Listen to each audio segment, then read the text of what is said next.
Okay, one of the things that is going to be very important when you're making your game and adding all sorts of functionality that doesn't already exist within Playground is getting Playmaker to pull values from Playground and set values on Playground components.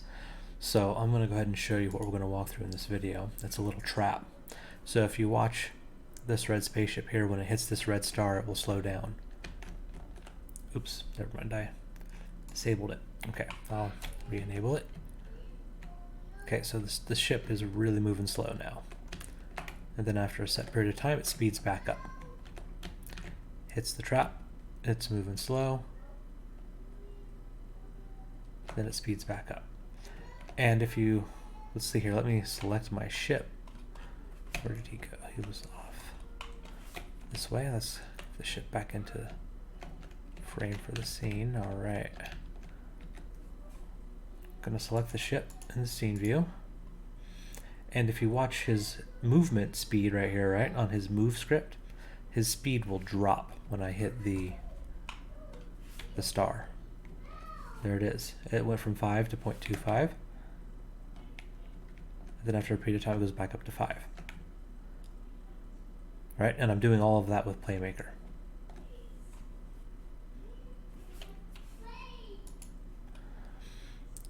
All right, so let's take a look at how we do this. I'm going to go ahead and add component. I'm going to add a Playmaker FSM. I'm assuming you could already get yourself to a point where you're making colliders and all that if you've gotten this far. Call this slow trap demo. This is the demo version of the trap. Open up the Playmaker window by pressing the edit button. All right, so it starts off with this start global event and state 1. When you press this play button up here, or when the game starts or the level starts or the level loads, start gets called. All right, so this first state I'm going to call init, which is short for initialize. And the first thing I'm going to do is I'm going to throw an action on here to find the player. So since this is going to be operating on properties of the player, it first needs to know where the player is or what the player is. So I'm going to do a search for find, and there's a find game object action, and there's we can search for an object name, and we can search with tag. Searching by object name can be very slow, and since the player is the only object with the player tag, I'm just going to search by tag player. And then once it's found, we want to store the object. We'll choose a new variable and we'll call it player. And that will go ahead and that automatically makes a game object variable, which is the right type of variable, and stores the player. So once we found the player, we need to actually pull the speed component off the player. So we need, once we found the player, right? So basically that first action goes in and it finds this. Then what we want is we want to pull the movement off this move script, right? We need to get that information so we can save it and work with it. So we're going to search for get component. And for those of you using C#, you would use the exact same C# method, get component. So the game object that we're looking for is, we're not looking for useowner, we're actually looking for this player variable that we just made. We're going to specify game object, click this little equal sign button over here to get rid of that, and go from choose player from the drop down list, which will grab our player that we stored in a variable. And then the store component, we're going to want a new variable for that. All right, so but we can't do that until we actually have a game until we have an object variable to store the component on. So an object variable is not the same as a game object variable. An object variable refers to an object in the scripting sense of the term, not a game object, which is very much a Unity thing. And an object is more of a C# term. So over here on the variables tab, I'm going to choose from variable type. There's float. I'm going to look for object. There it is. And to give it a name, we'll call it player move obj. Go back to the state, and then where it says store component, I can now put it into the player move obj. Now there's one more thing that we got to do over on the variables tab. Is there's an object type that it's looking for, and this is not a very good UI. This is going to be, Scroll City. So the lower the resolution of the screen you have, the harder to navigate this is going to be. So this is basically, these are all the different components and objects that are available to this action, which is, it's going to be a lot. And the more assets you have installed, the longer this list is going to be. The one I want is move. It's right here. Now there's nothing that tells you that that's associated with Playground. It's just, you may have to learn some of these through trial and error. All right, so we've got player move obj, and it stores it in here. So I'm going to go ahead and I'm going to hit play, and I'm going to watch this, right? So I'm on the variables tab. When I hit play, this should populate. Okay, yeah, see right here, the value changed to spaceship red, and then in parentheses move. If I click up here to this player, it's picked spaceship red, which is my player right there. All right, so far so good. All right, the other thing that I want to do is I want to get the speed, and I want to store the speed of this here, but maybe we'll do that a little bit later. Yeah, we'll do that later. All right, I'm going to add transition finished. So basically, once it's done finding the object and getting the component, it will call finished and it's ready to go on. So I'm going to add a new state, click and drag to that state, and I'm going to call this state listen. So all this state is going to do is listen for an event to happen, and we want that event to be a trigger event. All right, and then it says I require a rigid body and a collider. Rigid body. Oh, you know why it did that? Because I did trigger event instead of trigger 2D event. My bad. All right, so yeah, you can just select those at the top and press delete. That works. You don't have to go up here and do remove action. All right, so we want to use owner. Yes, that's the game object. The trigger is on trigger 2D enter, right? You've got others too, right? So we could set up the trap so that it's on trigger exit 2D, right? That might be kind of cool. So like you can run into it, but while you're in it, it's not actually going to slow you. It'll slow you the moment you leave it. That's kind of a nice idea. All right, so the collide tag, we are looking for the player. This is going to filter collisions so that it will only trigger this event on a collision with the player. We don't want, you don't want it colliding with everything in the scene. That's kind of ridiculous. The event. All right, so we want to send an event. So basically, once something has happened, we want to move out of this state and go on to the next action. So we will do a new event, and we'll call it trapped player. All right, I get this little red text saying it's not being used. If I just click it, it automatically adds it to my state. Let's make a new state. Click and drag the event. Over we go.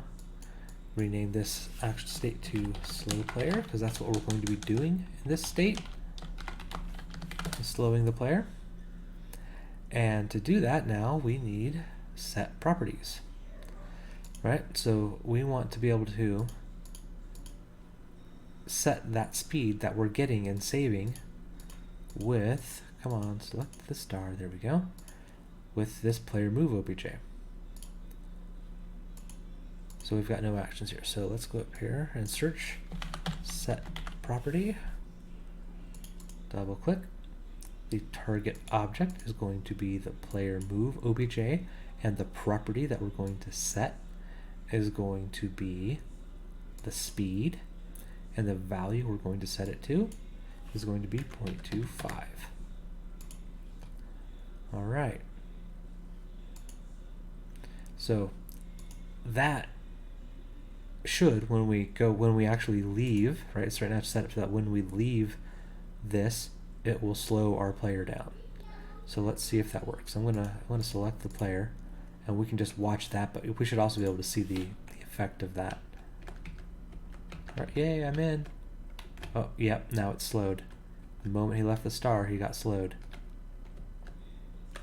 And if I go ahead and click on the star while it's playing, yep, we can see that we are here. We are slowed. Okay, so the way it's set up now, it's a permanent debuff if the player leaves the star after entering it, where he's permanently slowed. So let's go ahead and fix that. We'll make a, actually, you know what, we can just copy the state. So Control C, I selected the state, Control C, Control V, paste it. And then instead of slow player, we'll say reset player speed. And then we'll set the value back to 5. Actually, this is what we want to be saving the value. So if you have, you know, like if we're still tuning the game and trying to decide how fast the player moves, we would have to come back into our trap prefab every time and reset what this speed should be. So let's make a new variable for this. Do a new variable, and we'll call it player speed. And then over here on our initialized state, we will do a get property.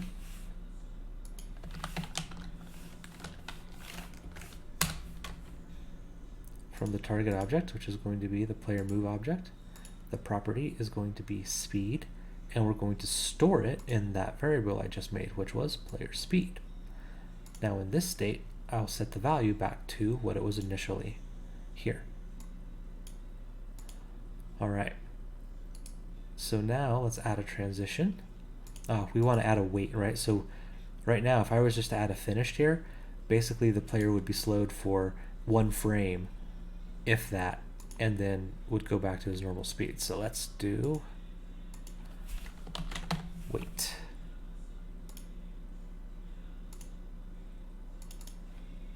All right, and change that to, make it a 5-second value, set that to real time. Finished event, new event, reset speed. Click to add, gets added to the state, click and drag, and there we are. The player speed has been reset. Let's add a transition of finished to go back up to the listen so that the trap is essentially reset. So basically the player can get restuck into that. All right, so let's take a look.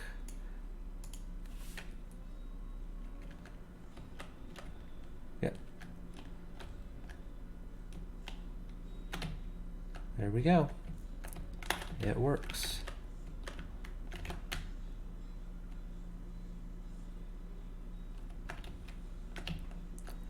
All right, so let's look at some of the functionality we have. All right, so right now the trigger event is set on trigger exit 2D. Let's just set it on trigger enter 2D.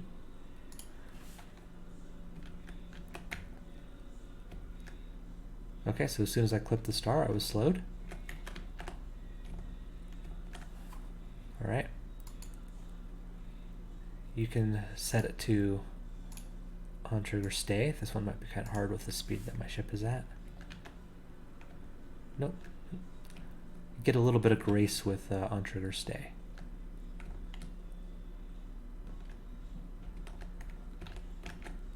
And then to show some of the time saving and bug prevention that we put in, I'm going to change the speed on my ship. I'm going to say, okay, instead of being 5, that's really fast, I'm going to set his speed to 3.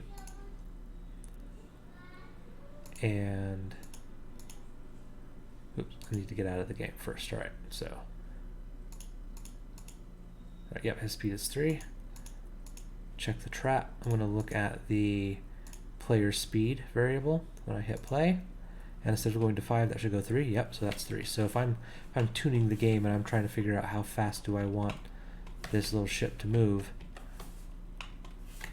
if I'm not saving the speed in a variable, I would have to remember to go back and set the speed back on this player, on the reset player speed action.